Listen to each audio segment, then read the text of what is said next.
Hey everyone, welcome back to OpenExploit, the place where we break down cybersecurity in a way that actually makes sense.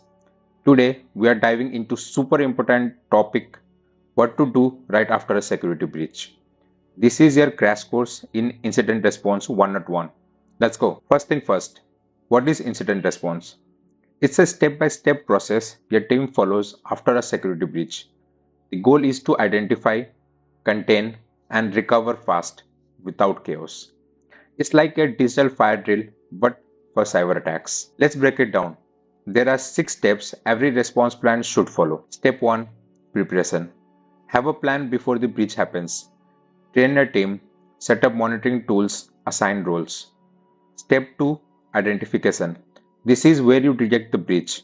You spot weird logins, data transfers, or malware and confirm the incident fast. Step 3, containment. Stop the spread, disconnect infected system, block malicious IPs, preserve evidence. Step 4, eradication. Remove the threat completely, kill the malware, fix vulnerability, and patch the system. Step 5, recovery. Get back to normal. Restore clean backups, monitor your system closely. Don't rush this step. Step 6, lessons learned. After everything's stable, review what went wrong.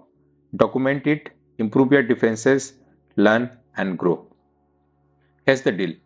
Breaches will happen, even to the big guys. But the way you respond, that what defines your security maturity. Having a solid incident response plan means less panic, faster recovery, and fewer losses. If you are in cybersecurity, IT, or even just running a website, knowing this process is a game changer.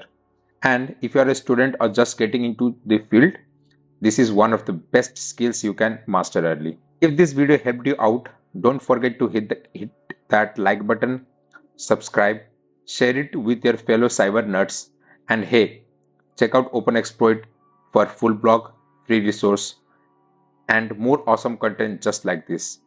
Until next time, stay safe, stay curious, keep hacking the right way.